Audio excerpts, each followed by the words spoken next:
Welcome to this session on the summary of the second Adhyaya. As you know, the second Adhyaya is a very long Adhyaya, contains many different subjects, and it is considered to be a summary of the entire Sri Bhagavad Gita.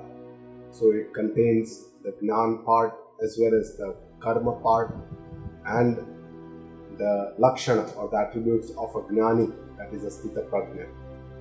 So I recommend that you please go through all the other sessions on second Adhyaya before seeing this summary, because this, as it is a long Adhyaya, the summary will be quite rapid and it will be very difficult to go into details of each and every shlokas. So with this, let us start with the gratitude towards the Lord, whose grace all this is possible.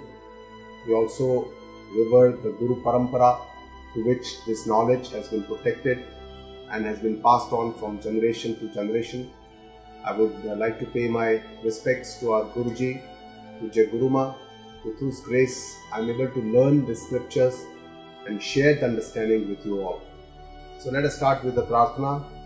Om Sahana Vavatu Sahanau Bhunaktu Sahaviryam Karavavahai Tejasvinavaditamastu ma vidvishavahai. Om Shanti Shanti Shanti.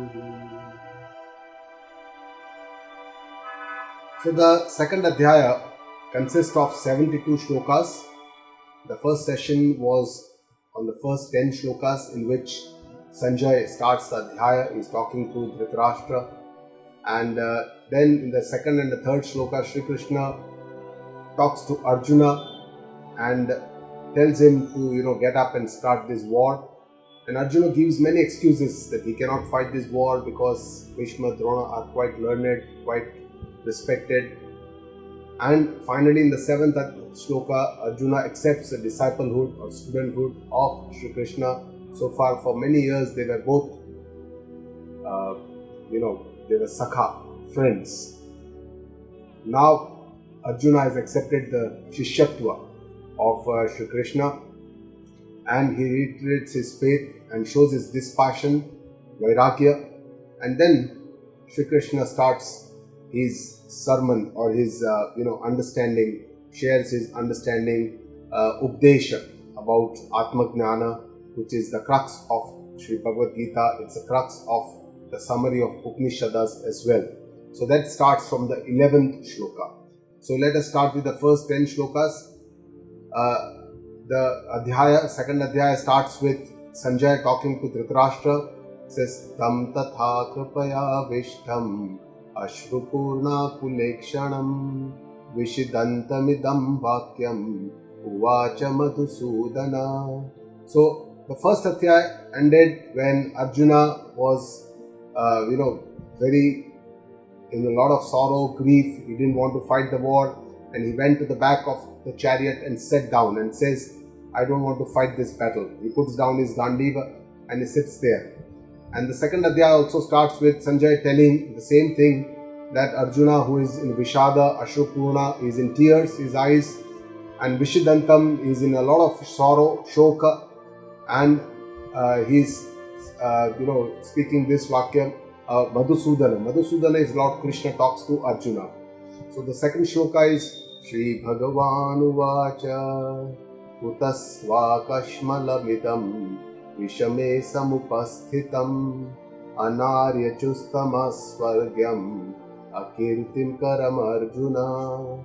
So Shri Bhagavan is the Lord Shri Krishna, who is with all the 6 Bhagas, Aishwarya, Shri, Lakshmi, all this, he's full of all the knowledge, all the Aishwarya of this overlordship of this universe. He tells Arjuna that, how come Utastva Kashmalavidam, how did you get this impurity of your mind, which arises, of course, out of all these impurities in the mind arise out of ignorance. And in a state like this, in a battlefield where all the war has already started, all the conches have been blown, and it does not befit you. You are a great Kshatriya, you are a great warrior, it does not befit you. The next shloka, Shri Krishna uses some more harsher words.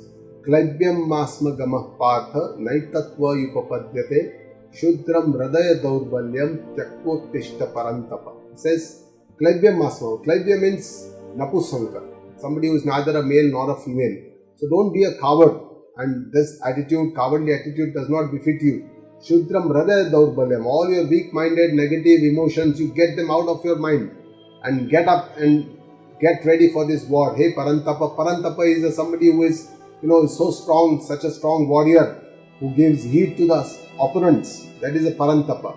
So he says, you are such a great warrior, but you have to get all this, from your mind, you have to get all this clear. And you have to use your inner strength. Just outer strength is not greatness. God is trying to say that the inner strength, somebody who has a control over his mind, over his indriya, that is the real strength. And you have to fight your own battle. God always is with us, but we have to fight our own battles. So Arjuna says, he gives many excuses why he does not want to fight this war. He says, Katham Bhishmamaham Sankhe Dronam cha Madhusudana Ishubhihi Pratiyotsyami Pujahar Varisudana. He says, I don't want to kill this revered, respected Bhishma Drona. It's better I renounce the word. He says, Guru Nahatva Himahanubhavan Shreyo Bhuktum Bekshamapi Haloke Atvartha Kamanstu Guru Nihaiva Bhunjiya Bhogan Rudira Pradigdham. So he says, I don't want to kill all these, my Gurudev. It's better to, that I take sannyasa, go away from this battlefield, and Bhekshamapiha means I live on alms, or I beg, or become a sannyasi. I don't want to kill all this, my Guru, my respected Guru. So he gets a lot of attachment, moha, asakti from seeing the opponents. And Arjuna in the next shloka tells about his doubt. He doesn't know, he's confused, he doesn't know. Na chaitadvigna kataranno gariyo yadva jayema yadivano jayeyuhu yaneva hatva na jijivishama stevasthitaha pramukhe dhatra rashtraha. He says, I'm in doubt. I don't know whether I want to fight, I don't want to fight, whether we will be able to win or they will be able to win over us. And I don't want to fight this war. He says, I'm very clear that I don't want to fight my opponents who are my cousins. And then in the next shloka, the seventh shloka is a turning point. It's a very, it's a different shloka because Arjuna accepts the disciplehood or shishyatva of Shri Krishna. He says, Karpanya dosho pahata svabhavaha pruchhami tvam dharma sammuda chetaha yachreyasya nishchitam bruhi tanme shishyasteham shadimam tvam prapannam. So Arjuna accepts his condition. He says, Karpanya dosho pahata svabhava. I'm affected by all these Karpanya, cowardly dosha, and pahata svabhava, all the attachments, moha. And with this, Uchami, I'm asking you, dharma sammuda cheta. I don't know what is good, what is not good for me. I don't know what is dharma, what is not dharma. Yachreyasya nishchitam bruhitam. You tell me one clear thing that is good for me. Shreya. What is going to cause me a Shreya? Shreya marg means it is the, taking him to the betterment or to the God or to the Paramatma, Paramartha marg. That is a Shreya marg. There are two margs, the Preya and the Shreya marg. So he asks for a Yachreyasya Nishitam. He says, Shishyastveham. He accepts to become a disciple of Shri Krishna. Shadi Mam Tvam Prapannam. I have surrendered to you. You govern me, you tell me what is good for me. So there are two things here which are important. One, he accepts what he is going through. That is the greatness of Arjuna, because he is able to accept what is his condition. He also clearly described what he is having, what he has, and now he is surrendering to the Almighty. And that is very important. If we keep having our own ego, we don't surrender to the Almighty, then we cannot even, from a person like Shri Krishna also, we cannot understand or we cannot learn. So that is very important. And Arjuna in the next shloka talks about his confusion, his passion, his vairagya, which is born out of his attachment. He says, Nahi prapashyami mamapanudyat yachokamuchokshanam indriyanam avapya bhuma vasapatnam ruddham Rajyam Suranam api chadipatyam. So he says, I can't see what is good for me. I don't want this, Rajya. I don't want this anything. I don't want any kingdom. And he develops a kind of a dispassion against all this. He says, what will I do with all this if I have, to fight with my own opponents? So Arjuna says he doesn't want to fight this war. In the 9th shloka, Sanjay talks to Dhritarashtra and says, Eva muktva rishikesham gudakesha parantapa nayotsya iti govindam uktva tushnim babuvaha tamuvacha rishikesha prahasanniva bharata senayorubayor madhye vishidantamidam vachaha. So he says, with this Rishikesham Gudakesha Parantapa Nayotsya. Nayotsya means I don't want to fight. He says finally, and Tushrim Babuvaha. He becomes very silent. And then Tamuvacha Rishikesha. So while listening this, Rishikesha Bhagavan Shri Krishna Prahasanniva Bharata. Prahasanni means as if he is smiling. He's probably thinking that, this is the time he was waiting for. Maybe his personality is such, always smiling. And maybe he is thinking that, from his perspective, this is not a big issue. From the Jiva's perspective, it is obviously a very big thing. He has to fight war with his own opponents. So probably there are many reasons it is said that Lord Krishna is smiling here. But he says, Prahasanni Iva, as if he is smiling. Senayor Ubayor Madhya, he speaks these words to the, grieving Arjuna in between the battlefield. And from the 11th shloka, the Updesha of Lord Krishna starts. So this was our 2.1 Atma Jnana Updesha shloka number 11 to 25. And this part describes the teachings, the main teaching of the Upanishad and Sri Bhagavad Gita. What is that ultimate knowledge, that self-knowledge, what is called as Atma Jnana or a Brahma Jnana, which is the transcendental knowledge which can help us to understand the oneness in entire this universe, in this Brahmanda. And what is that we cannot see, but something that is the foundation, Adhisthana, and which governs, which actually, which is the existence itself, which is the consciousness, which is the total bliss, which is that one indestructible, omnipresent Atma, what we call it as a consciousness, Atma Tattva or Tattva itself. And this, in Vedanta, it is one pervading everything, omnipresent, sarvatra, sarvada, it is always there, it is sarvatra, and it is sarva rupa. It manifests in all the beings, living as well as non-living beings. And this eternal consciousness, omnipresent consciousness, in Vedanta, it is known as Brahma. So all these are different synonyms of the same one Tattva, which governs everything, and this is what in Gita Ji is also called as Atma. So here Lord Krishna talks about two aspects of this universe. One is Atma, and everything that is not Atma is called Anatma. So he makes this Atma Anatma Viveka, which is the starting point of the Vedanta Jnana. It is very important to understand the differentiation between the Atma and the Anatma. So here the first shloka of the teaching, the 11th shloka, Shri Bhagavan Uvacha Ashocyanan Vashochastvam Ragnavadanshcha Bhashase Gatasuna Gatasunshcha Nanushochanti Panditaha. So Lord Krishna talks about his own vision and the Jiva's vision, and he says there is no reason for you to feel sad about it. It is not worth it. Wise men do not feel sad about such things, and you are talking of like a wise person and you are grieving. He says, so it is very clear from the perspective of Shri Krishna that the wise person does not grieve about people who are here, those who are not here, those who are going to go, or for such things, for such moha, attachment.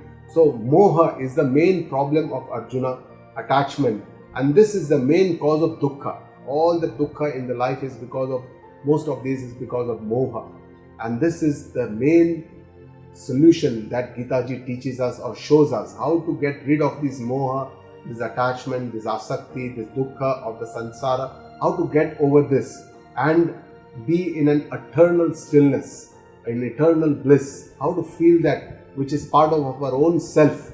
So that is what is the main subject matter of Gita Ji. In the next shloka, Lord Krishna says, Natve vaham jatu nasam, natvam neme janadipaha, nachaiva na bhavishyamaha, sarve vayamatah param.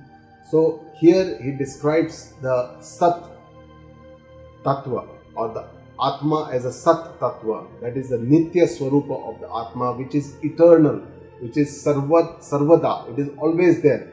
It is never a time when this Tattva is not there. It was there before, it is present now, and it is always, even in the future, it is going to be present. That is what he is showing. And Lord Krishna is telling, there was no time that neither you nor me or all these kings, so Tat, Tvam and Asi, all these people, they were not present. There was not a single time that each one of us was not there. So he's talking from the point of view of his consciousness, because consciousness is eternal. The bodies come and go, but the consciousness is eternal. So he's talking from that perspective, and he says there was no time that all of us were not there, and that shows the eternal aspect or the omnipresent or omniscient aspect of the Atma, the consciousness. In the next shloka he says, he talks about the different stages of the body and how the body goes from one stage to the other. Dehi nosmin yatha dehe kaumaram yauvanam jara tatha dehantara praptihi dhirastatra namuyati. So he says, for an embodied soul, body undergoes many vikara, very changes from childhood to adulthood to old age, and then it also, when the old age, the body becomes very old, then it wears off, and there is another body which is taken by this by the Sukshma Sharira. So this wise men are not attached to this, and here it describes simply a process of the death of the body, the Stula Sharira. But the Sukshma Sharira takes the journey, it continues its journey, it takes another body. So that is how, but the Atma, there is no change in the Atma, because Atma is eternal, it is Sarva Vyapak, Sarvajna, and that's why this is the reality of death that Lord Krishna is showing here. But in the next shloka, he talks about the worldly affairs. Krishna must have thought that all these things are not important for me. What about my life here? I have to face so many problems here on the battlefield. How do I tackle all this? He says, Shri Krishna says, Matra sparshastu kaunteya shitoshna sukha dukkhadaha agama payino nityam stanti tikshasva bharata. So he talks about titiksha, sahanshilta. So in the world there are lots of dvandva. Dvandva are the dualities which are part of life. We may feel very hot, we may feel very cold, we may feel that somebody is praising us sometimes somebody criticizes us, sometimes we get success, sometimes we get failure. So all these dualities are part of life. And Shri Krishna says, Agama Payino Nitya, they come and they go. Anitya, they are transient, they are anitya, they never stay for a long period of time, and that's why you endure them. You titikshasva, tan titikshasva bharata, means you do a titiksha, sahanshilta, you endure them, don't complain, don't blame people for whatever happens to us, try to do whatever best you can do, but if there is still, you have to endure them, it's better to endure them because they are going to go away in some time.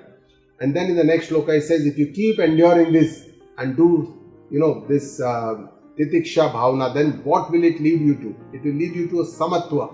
Samatva yamhina vyatayantyete purusham purusharshaba samadukha sukham dhiram sovrutatvaya kalpate. So he says samatva, the sama dukkha sukham, even in sukha, dukkha, if you remain the same samatva, if you develop this quality, then this will help you to go to the more advanced stage of jnana and moksha. So only with samatva you become a candidate or an adhikari for moksha, and samatva is something that is very priya, very, very close to heart of Lord Krishna. So that's why he says here that this dualities, if it affects you too much, you will not develop samatva, and if you don't develop samatva, you cannot go further to atmajnana and you cannot go to moksha. So all these are linked to each other. And the next shloka he talks about the summary of the Upanishada and the knowledge of the Vedas. Na sato vidyate bhavo, na bhavo vidyate sataha, ubhayor api drashtontaha, svanayos tattva darshibihi. So he talks about two things here, Sata and Asata. So there are two things. Sat is the Sat Tattva, that is the truth, the reality, everything that is pervaded by the Sat. So it says Sat Tattva is never in Abhava. So it says there is never non-existence of the truth. And Asat Tattva ka kabhi bhava nahi hai. Means there is never an existence of illusion. Na sato vidyate bhavo, na bhavo vidyate asata. So ubhayor api drashtanto, it says the Sattva Tattvadarshi bhi. A person who is a Tattvadarshi, who has seen everything, is a seer, who is a wise man, who has been enlightened, can see this very clearly. And this is the root, understanding of the Vedanta philosophy that says Brahma is Satya and Jagata is Mithya. It is an illusion. And Tattvamasi, that is the Aikya, Jnana. So these shloka is a very deep shloka and talks about the Satta, Asat Tattva and Bhava. Abhava means whether it is manifest or unmanifest, and what is the difference between the two, and what is the vision of the wise man and what is the vision of the unwise person. In the next shloka again he talks about the two shlokas, he talks about the Atma Anatma Viveka. He says Avinashi tu tadvidvi yena sarvamidam tatam vinashamavyayasyasya nakaschit kartum arhati. And the next shloka he says Antavanta ime deha nityasyokta sharirinaha anashino prameyasya tasmad yuddhasva bharata. So he shows the difference between the truth, the Sat Tattva, the Atma, and the material Asata or Anatma. He says Atma, true self, is indestructible, whereas the body, all the bodies, the mortal bodies are destructible. Antavanta, they come and they go, they have a anta. But the owner of this body, the soul, is Nitya. Nitya Sokta Sharirina. And this is Anashina and Aprameyasya. Aprameyasya means it cannot be deciphered through any of the Prameya. Prameya are there are 6 kind of, Prama or evidence by which we can understand or know the knowledge of the subject. But here the Atma Tattva is beyond all this. It cannot be understood by Anuman, Pranam, Pramana. None of the Pramanas or evidences it can be understood. This is what Lord Krishna talks about. Then he says Atma does not have either Kartrutva or Bhoktrutva. Ya enam vetti hantaram yaschainam manyate hatam ubhau tau na vijanito nayam hanti na hanyate. So he says anybody believes that the soul kills or gets killed does not know that soul never kills or never gets killed. So our belief as a human being, as a mortal, is that we are the doer. That I am the doer, I can do this, I have done this, this is what I can do. I have a lot of abhimana about aham karta, that I am the doer.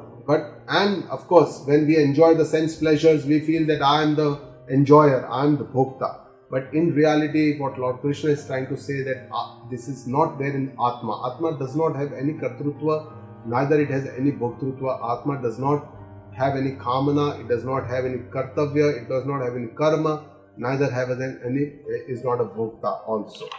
In the next shloka, Shri Krishna says Atma is Nitya, it is neither born nor it dies. He says Najayate mriyate va kadachit nayam bhutva bhavita va na bhuyah ajo nitya shashvato yam purano na hanyate anyamane sharire. So he says soul is never born, it never dies, it is always eternal.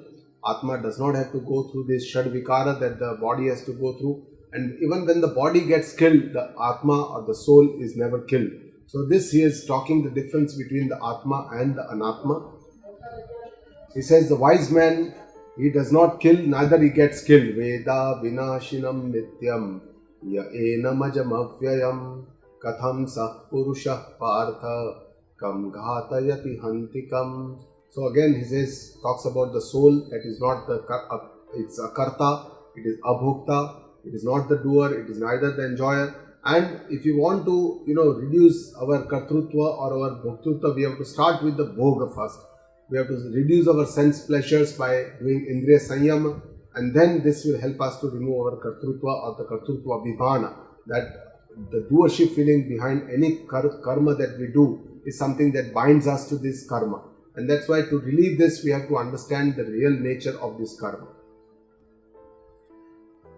In the next shloka, he talks about what is death, and in his vision, the Lord's vision, death is nothing like just but some changing old clothes. He says, Vasansi jirnani yatha vihaya navani grihanati naroparani tatha sharirani vihaya jirnani anyani sayyati navani dehi.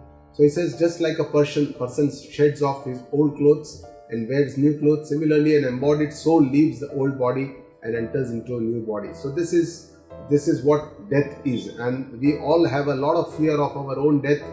Fear of diseases are also because we have a fear of death, and we also have a fear and an attachment to our close, near and dear ones. If they have to undergo this experience, what will happen? So death is a major factor. It's a major cause for concern, cause for anxiety, for stress, and this can only be relieved by understanding of what is death and its reality.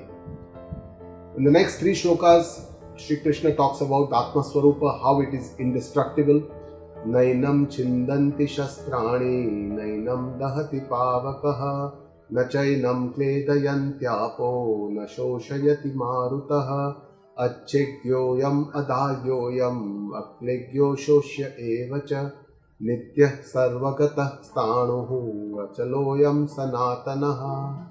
So he says it cannot be destroyed by weapons, fire, water cannot soak it, wind cannot dry it, and it is omnipresent, it is omniscient, it is motionless, it is changeless. He talks about the Atma Swarupa. Says avyaktoyam achintyoyam avikaryoyam muchyate tasma devam viditvainam nanushochitum arhasi. So it is avyakta, it is unmanifest, it is achintya, it cannot be thought from the mind. It is avikarya, there is no change, it cannot be perceived by senses, indriya, and this is what is the Atma Tattva. He says, by understanding this, there is no reason to feel sorrow. So next the session was the 2.2, that was the Dharma Updesha. After this Atma Jnana Updesha, probably he felt that Arjuna is still not grasped it completely. So he talks from the worldly angle, what is the irrelevance of sorrow, talks about Dharma Updesha, starts the Karma Yoga message, talks about Nishkam Karma, Sakam Karma, and what is the ultimate goal of life before he starts the Karma Yoga Adhyaya of the second Adhyaya, which starts from the 47th shloka. So in the 26th shlok, it talks about our own understanding, how we understand this life, this world, this existence. So he says, Athachainam nitya jatam nityam va manyase mrutam tathapi tvam mahabaho naivam shochitum arhasi. Says, even if you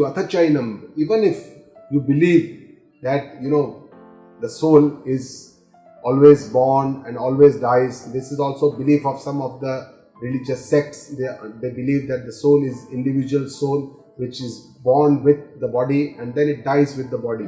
So even if you believe this, there is no reason to sorrow, because this is the reality. Then there is no reason to feel sorrow about. From our both belief systems, if we believe Dhatasya hi dhruvo mrityu dhruvam janma mrutasya cha tasmad apariharyate natvam shochitum arhasi. So even if you believe that this body is, every time it is born and it dies, and whatever dies also is reborn. He says this for something, this is the reality, but if you believe that this is the reality, for this also there is no reason to feel sorrow. So he says whatever is the inevitable, you don't need to lament about it. And he talks about the rebirth here, the phenomenon which is accepted by our Hindu philosophy about the rebirth. He says dhruvam janma mrutasya. So whoever dies is surely going to be reborn. So that's what he says about in this shloka.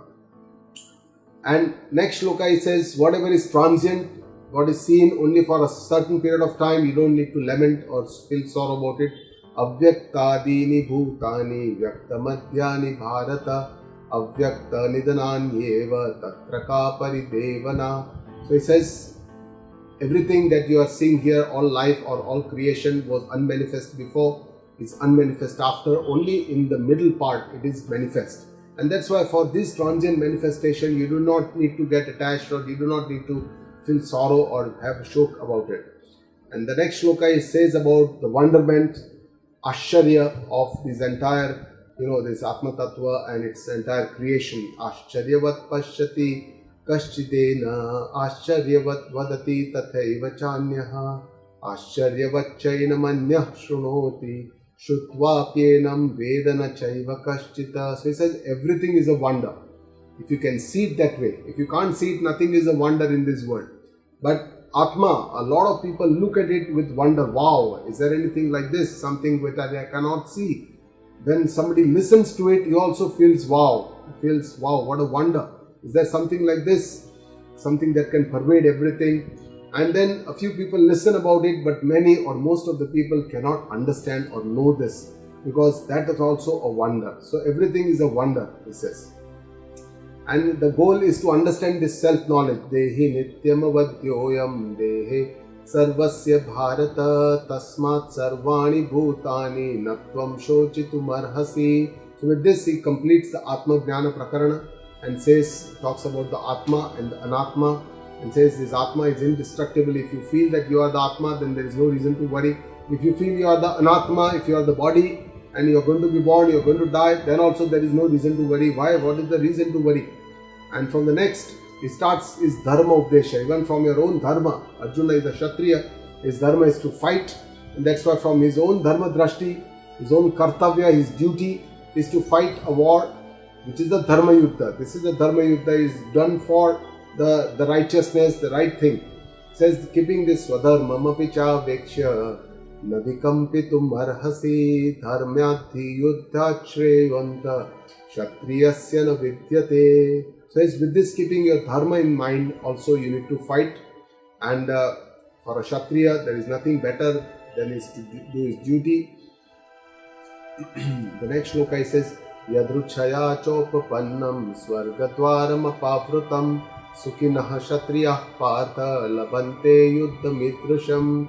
He says, whatever comes to you as God's will by not particular reason, then you accept it. That is what this shloka says. And the next shloka he says, tries to give a warning, a stern warning to Arjuna, and shows the negative aspect, the other part of, if he doesn't fight the war or doesn't fight this battle, what can happen in the future. He's trying to tell Arjuna. He says, Atha chetvamimam dharmyam Sangramam na karishyasi tatah swadharmam kirtim cha hitva papam avapsyasi. He says, if you don't do this right battle, you will, then you will get sin, papam avapsyasi, and your kirti, your fame, you will go into infamy, or you will become infamous, you will not be remembered well. He says, akirtim chapi bhutani kathaishanti te vyayam Sambhavitasya cha kirti maranadati richyate. He says akirti or disgrace is for a warrior like you will be much, much greater than death, and that's why you should fight this battle. Bhaya dranaduparatam mansyante tvam maharathaha yesham chatvam bahumato bhutva yasyasi laghavam. He says people will believe that you ran away from this battlefield, and because you were having a lot of fear, and you shall fall in the eyes of the great people, this Maharatha, this Bhishma, Drona, all these will feel, though for you they are respected, but in their eyes you will fall into disgrace. And then people will ridicule you, and this will be very, very painful, Arjuna. Avachyavandanscha bahun vadishyanti tavahitaha nindantastava samarthyam tato dukkhatarannukim. So they will tell you words which you cannot listen. They will give you so much of criticism, disgrace, that it will be so painful for you, you won't be able to listen to this. And it shows him the benefits of both the worlds. Hato va prapsyasi swargyam jitva va bhokshase mahim tasmad uttishta kaunteya yuddhaya krita nishchayah. He says, if you fight this and you win, then you will get this land, this rajya, this kingdom. And if you don't, then you will get this swarga, because you are doing a righteous battle. So there is no need to worry, you must fight this battle. And the next shloka, he gives an inclination that is going to change the subject.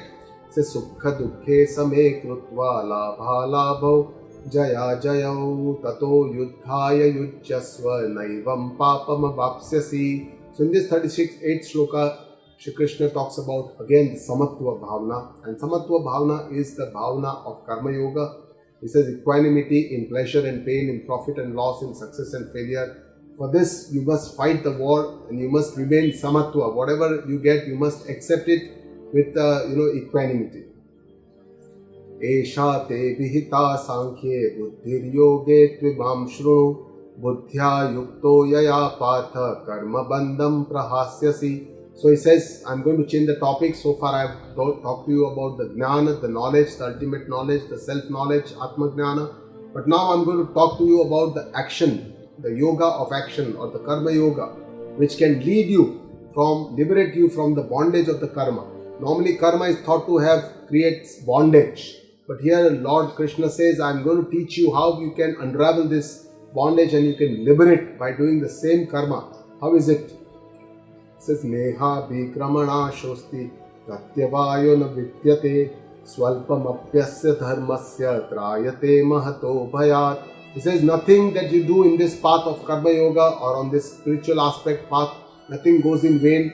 Even if you don't achieve your goal in the next life, you will be starting right from that level. And so nothing goes in waste. You must keep doing something on this path. That's a great solace from Lord Shri Krishna himself. Then he says about the intellect, the buddhi. Vyavasayatmika buddhihi ekeha kundu nandana bahushakhayanantascha buddhayo vyavasainam. Talks about two types of buddhi. One is avyavasatmaika. That means one determined intellect which is very focused to the goal. It knows where it wants to reach. So, and it is also focused on the sadhana or the way, the means to reach that goal.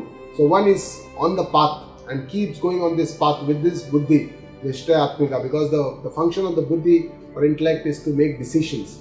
And this is the importance of using this intellect on this path, because it helps us with the pointed intellect. One can become a karma yogi and go on to this path and go up to the jnana. And then he describes in the next 3 shlokas people who do not have this vyavasaya, who have vyavasaya atmika buddhi, who have manifold buddhi, those who are in the sakam bhogas, selfish bhogas and action.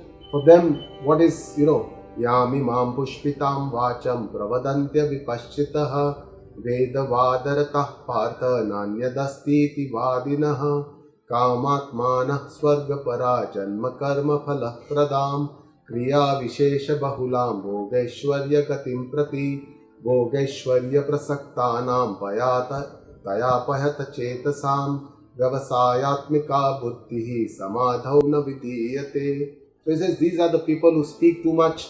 They keep talking, they keep thinking, they have lots of desires, they want to do this, that, other, and then they want to do enjoy lots of sense pleasures, and then they have a lot of attachment, and they don't have a firm intellect, that one-pointed intellect that will take them to their goal. So with this, it talks about the Sakam Manushya, the Bhog Parayan Sakam Manushya. And finally, he gives a goal for transcendence. And this goal is, the ultimate goal Lord Krishna talks about in the 45th shloka. Traigunya Vishaya Veda Nistraigunya Bhavajuna Nirdvandvo Nitya Sattvasto Niryogakshema Atmavan. So he says, Nistraigunya Bhavarjuna. Rise above these 3 gunas. 3 gunas are the sansara, is made up of the 3 gunas, the sattva, rajasa and the tamas. And here he gives a call to Arjuna to rise above all this sansara and all these 3 gunas. How? He says, Nirdvandvo, become samatva and rise above these dualities. He says, Nitya Sattvasto, and be, embraced in the Sattva Guna. Niryoga Kshema, be away from the stress of achieving a lot of things and protecting whatever you have achieved. And Atmavan. Atmavan means being confident, self-confidence, putting in the best efforts, being proactive, using your Purushartha and becoming courageous, being patient and going on this path, being persistent, being enthusiastic on this path. This is what is called as Atmavan. So with this, he gives a final message of transcendence from the material to the spiritual realms. And then he gives an example of the ocean and a pond and tells what is the limit of the karma yoga. Till what time do you have to do karma?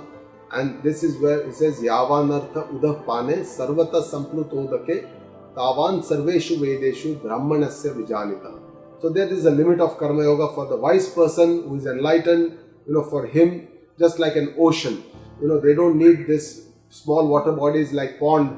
That utility is only till there is a lot of rains and there is an ocean. So he says, by this, wise people, they don't have to do all this Veda karma. and for this he says that there is no reason for them to do this karma. They may do it, they may not do it.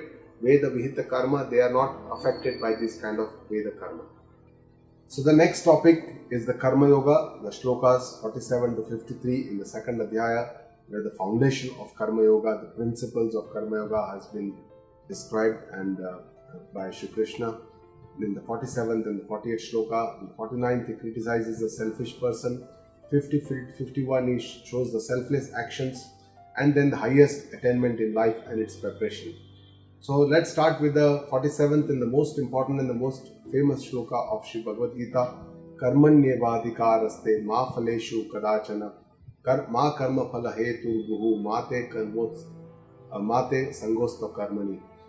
Here this is also called as a Chatur Shutri sloka, where there are 4 sutras. Karmani eva adhikarate means karma mein hi tera adhikara hai. That is, the second is ma phaleshu kadachana, phal mein अधिकार नहीं है. माँ कर्म फल हेतु बुहु, कर्म फल का हेतु मत बनो. Don't do your karma in such a way that it become the cause for your karma in संसार. माते संगस्तु अकर्मणि मीन्स अकर्म में तेरा संग लो. Don't be in inaction. So let's talk about each. Your choice is only in action, lord says. So we have to do action or karma in the best possible way, because this is the area of our free will and this is our territory, the karma. We can decide what to do, what not to do, how to do, when to do. All this thinking we can do. But when it comes to the results or the outcome of the karma, the fruits of the action, we do not have any, reason to. Of course, we can desire for the result, but we cannot be insistent. We cannot be obsessive. We cannot think that this should be the result because I've done this, I must get this. That we cannot insist for the result. This is the territory of the destiny by God, because there are several other factors which are involved to give us the fruits of the action. Ma karma phala heturbuhu. We should not become the cause for janma karma sansar. We should do our actions in such a way that they are in the right way, the karma yoga bhavana, the selfless actions, nishkam karma, and with the right understanding, so that this does not bind us.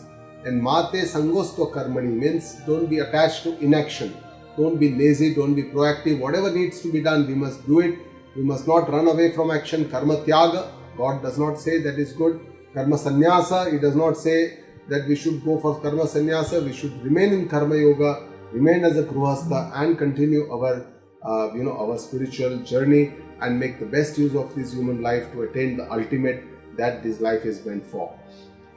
So in the 48th shloka, it says, Yogastha kuru karmani sangam tyaktva dhananjaya siddha siddhyo samo bhutva samatvam yoga uchyate. So here it says samatva hi yoga hai. So samatva bhavana is a very, very important bhavana. It's the equipoise of the balance, and sameness cannot be in action because actions are different. But the sameness that we have to have is in the results or the outcome of the action. We should connect ourselves with the Lord, accept the whatever is the fruit of our action as prasada buddhi, Ishwararpana bhav. Whenever we do karma, we should do it with Ishwararpana bhav, with smarana, and we should remain free from all the anxiety, stress and tension, and accept the fruits as a prasada buddhi. In the 49th shloka, it says, Durena yavaram karma buddhi yoga dhananjaya buddhau sharanam anvichya krupana phala hetava. That means that the selfish actions are far inferior to selfless actions. The selfless actions, the nishkam karma yoga is much better. And Buddha Sharanam Anvicho means take shelter of your intellect, of your own intellect. If you cannot think, you take help of your guru, some respected person, somebody whom you respect, some teachers, or Lord Himself. Take help of these people and have a one-pointed Nishchayatmika Buddhi. And with this one-pointed intellect, you will develop and get to the Antakarana Shuddhi, purity of the mind, and ultimately Atma Jnana. And the next shloka, it says, Buddhi Yukto Jahatiha Ube Sukruta Dushkrute Tasmad Uggaya Yujjasva Yoga Karmasu Kaushalam. So Yoga Karmasu Kaushalam means the skill in action is Karma Yoga. But here the skill in action is not just the outer action, but it is the attitude of our mind, how we do this action. It is not the outer aspect of the karma that is the Karma Yoga, but how in the mind, what is the attitude, that depends whether these karmas will bind us or not, whether we are doing it for our selfish motive, we are doing it for the larger help, benefit of the society at large, and awareness in our actions, sajagata is very important. Karmajam buddhi yuktahi phalam tyaktva manishinaha Janma bandha vinirmuktaha padam gacchantya namayam. So padam gacchantya namayam means only with this we can achieve salvation. And anamaya pad, the highest pad, the moksha. And karma yoga is very important because the link is that karma yoga can help us to develop purification of our mind, antakarana shuddhi, and only with antakarana shuddhi we can go to the jnana sadhana, and final goal is atma jnana. So karma yoga is, in that way, it is very essential for jnana. So karma yoga cannot by itself lead to moksha, but karma yoga can lead to purification of mind, atma jnana, and then to moksha. So this is the link that we must understand. The goal, the sadhya, is the atma jnana, the self-knowledge which causes moksha. But the most important in between step is the cleansing of the mind, or the antakarana shuddhi. For the jnana sadhana, the next two shlokas describe what is necessary. Yada te moha kalilam buddhir vyati tarishyati tada gantasi nirvedam shrotavyasya shrutasya cha. So here it talks about two things, the viveka and the vairagya. Both are important, and we have to use our buddhi, and nirvedam means vairagya, where it's also important, shrotavyasya, whatever we have heard and whatever we are confused, we have to have some dispassion. And then the next shloka says, Shruti vipratipanate yada stasyase nischala samadha vachala buddhi tada yogam avapsyasi. Talks about the importance of these three, Shravana, Manana, and the Nididhyasana for the Jnana sadhana. The next topic is also very, very important subject, that is the Sthita Prajna. Last 18 shlokas talk about Arjuna's 4 questions, and Lord Krishna answers these 4 questions regarding the Sthita Prajna. Is a person who is an enlightened person. He has complete detachment, and in these 18 shlokas it talks about the attributes of this person who is deeply rooted in wisdom, who is enlightened. And for the seeker it is important because it shows us the goals, our introspection, helps us in introspection and shows us our milestones, and it gives an ultimate knowledge of fullness of life, and it gives the right attitude for internal understanding. So these are the 4 shlokas of Arjuna, the Sthita Prajna, Ka Bhasha, how does he speak, how does he sit, how does he walk, how does he behave in this world.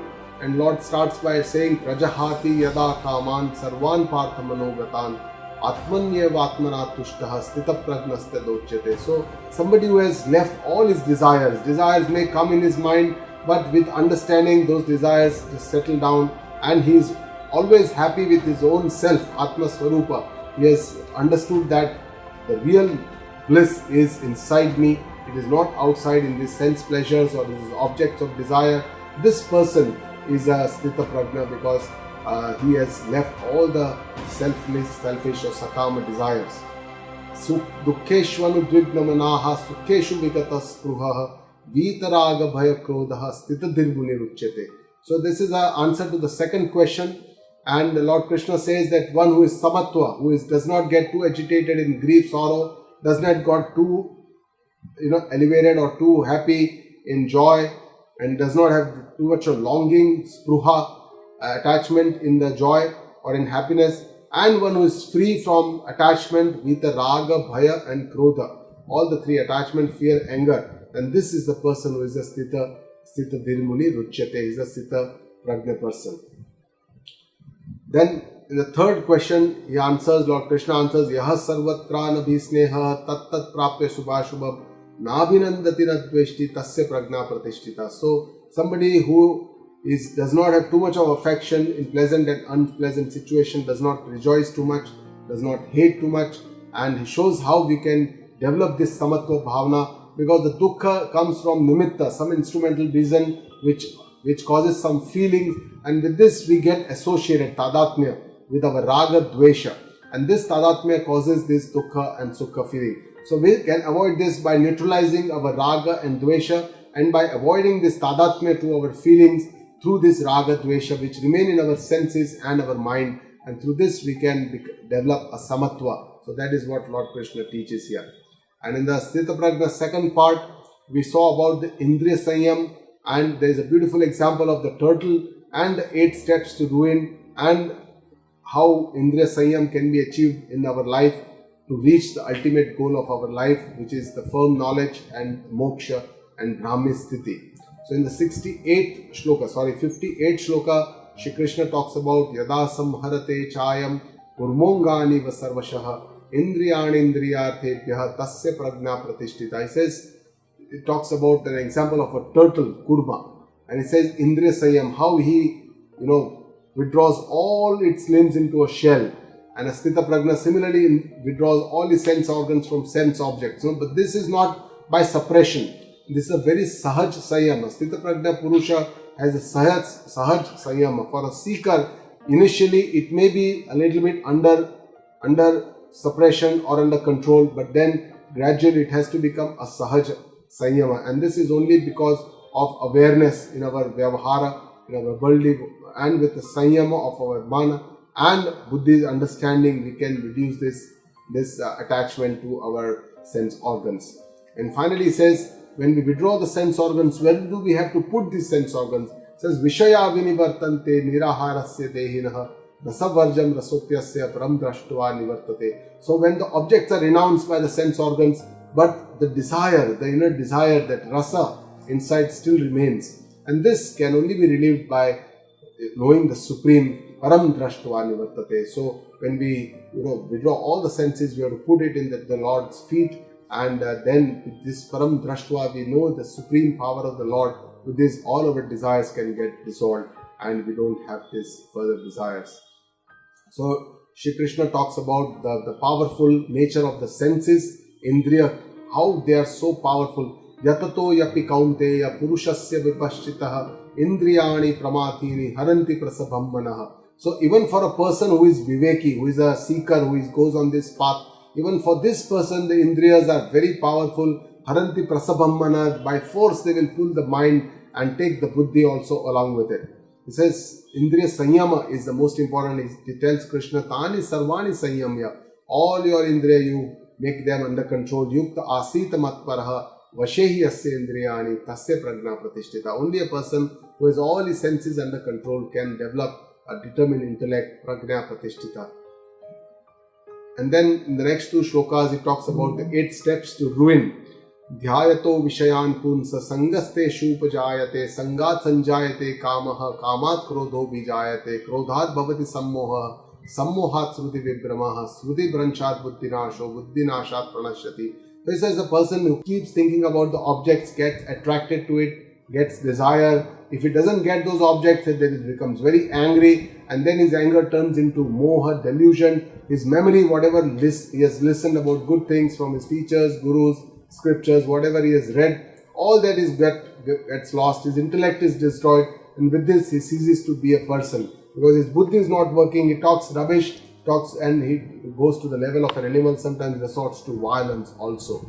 So with this, he says what you need to do. This is the answer to the 4th question. Lord Shri Krishna says, Raga dvesha vyuktaistu vishayan indriyaicharan atma vashyai vidhere atma prasadam adhigacchati. You become free from all your very strong likes, dislikes, the raga dvesha. When the senses meet the objects, you try to neutralize this by developing a samatva bhavana, and with this you will develop tranquility, prasadam adhigacchati. You will develop peace of mind. And he says, one who has a peace of mind, only that person is happy. Prasade sarva dukkhanam hani rasyopajayate prasanna chetaso yashu buddhi parivatishtate nasti buddhira yuktasya nacha yuktasya bhavana nacha bhavayata santi ashantasya kutah sukham. So he says only a peaceful person will become happy, and ashanti, a person who does not have shanti or peace in his mind, how can he become happy? He can never become happy. So the peace of mind, santosha, shanti, sukha is all very important in life. And again, Lord Krishna stresses the powerful nature of the senses. He says, Indriyanam hi charatam yanmanonu vidhiyate tadasya bharati prajnam vayurna vamivambasi. Again says how the boat is taken away into the ocean by the wind. He says the indriya are so powerful, they will forcefully draw the mind and the intellect. So we have to keep very aware about our senses, how they are roaming around.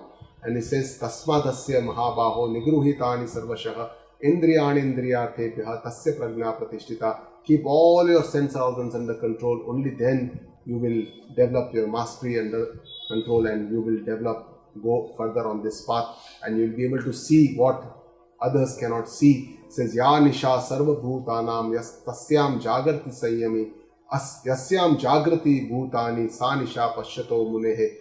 So that which is night for all beings, the wise is awake. something that is night to all beings, means the Atma Tattva, which we don't see, we don't think about it, that for that we are sleeping all the time, mortals like us.